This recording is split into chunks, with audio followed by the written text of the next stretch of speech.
Hi there. Today I will show how the band members of Limp Bizkit have changed. You will get to know their ages and life stories in brief. Watch this video till the end to see how all the musicians of this rap rock band looked in their youth and early career and how they look now in 2023. Enjoy watching. Wes Borland has become the epitome of guitar virtuosity and has won the hearts of many fans. When Wes was a kid, he wanted to play the drums, but his parents didn't want to hear the constant noise of that instrument, so they bought him a guitar for his 12th birthday. Borland learned music from teachers at the church where his father worked. After moving to Jacksonville, he took lessons from a jazz educator. Wes was a member of several amateur bands, among them his Project Crank, where he was not only a guitarist but also a vocalist. In 1995 he joined the then unknown Limp Bizkit band. Their debut album $3 Bill Y'all was not a big hit at the time, but it gave the band a lot of touring. Borland appeared at concerts in bizarre makeup and costumes, which attracted additional interest in the band. The single Faith, which is a metal cover version of a George Michael song, became Limp Bizkit's first radio hit.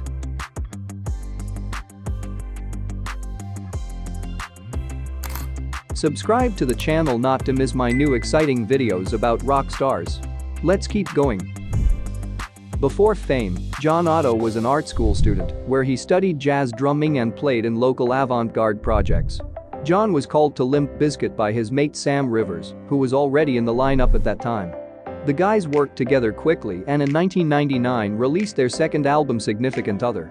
The release was a big success. It went to #1 on the Billboard 200 chart and sold 1 million copies in 2 weeks.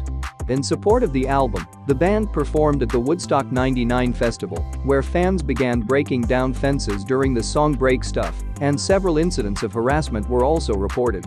Nevertheless, Revolver magazine named Significant Other one of the greatest hard rock albums of all time. When not touring, Otto raps and produces other artists. John is one of the most respected drummers in the world, versed in many different styles of playing the instrument, from Afro-Cuban music to funk. Mike Smith was in Limp Bizkit for only 2 years, but he managed to contribute to the creation of their 4th album. Michael started his musical career in the rock band Rumbledog, which recorded 2 releases. From 1998 he played in Snot and later formed his own band The Start. When Wes Borland left Limp Bizkit in 2001, the band was looking for a new guitarist, which became Mike.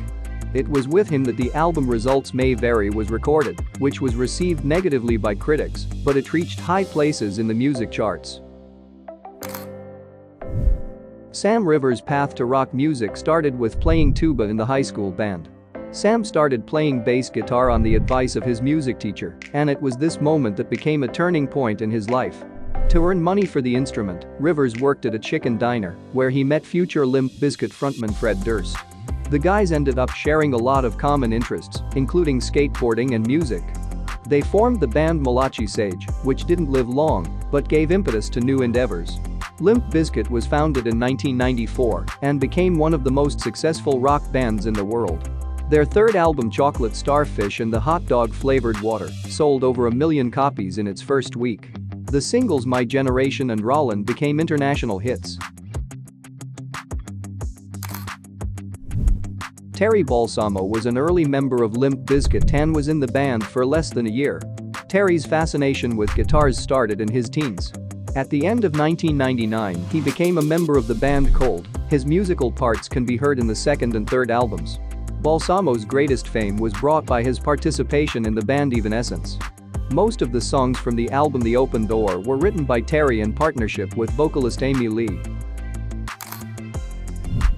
Latvian-born Leors Dimants, better known as DJ Lethal, left his homeland with his family at 7.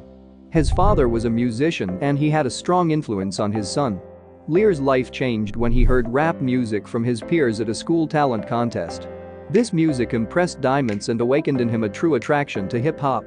He started experimenting, first trying beatboxing, but he soon realized his calling was DJing. At the age of 16 he met rapper Everlast, who was surprised by Lethal's skills and called him to come on tour with him. For the sake of a music career, Leors drops out of school, and after some time he became part of the band House of Pain. The band achieved some fame, in particular thanks to the single Jump Around, but after 3 albums they split up. In 1996 he became a member of Limp Bizkit, and thanks to Lethal's talent, the band had the opportunity to experiment in music, combining different styles and getting a sound unlike anything else. Rob Waters is the first guitarist of LB. He took part in Limp Bizkit's early demo recordings, but Korn members advised Fred Durst to change the guitarist, so in 1995 Robert left the band. Waters was a member of Sakahoita, then played bass guitar in the metal band Snaglipus for a few years. All his life, he has been dedicated to music.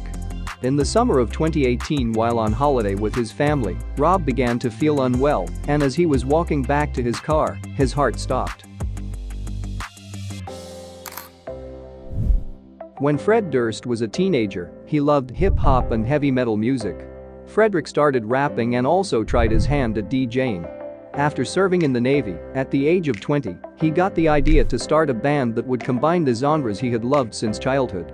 Durst had no idea that his dream would soon become a reality because at the end of the 90s, everyone knew about Limp Bizkit. The band left no one indifferent, so it had a huge number of both fans and haters. After the release of EP 2005 The Unquestionable Truth, Limp Bizkit went on a creative break. During this period, Fred tried his hand in the film industry as an actor and director. After 3 years, the band reunites again and records their fifth album Gold Cobra. The release incorporated influences from various musical genres and was favorably received by critics. The album Still Sucks premiered in 2021, and Loudwire magazine named it one of the best metal releases of the year. Watch these videos to see more fascinating transformations of your favorite celebrities. See you in the next video.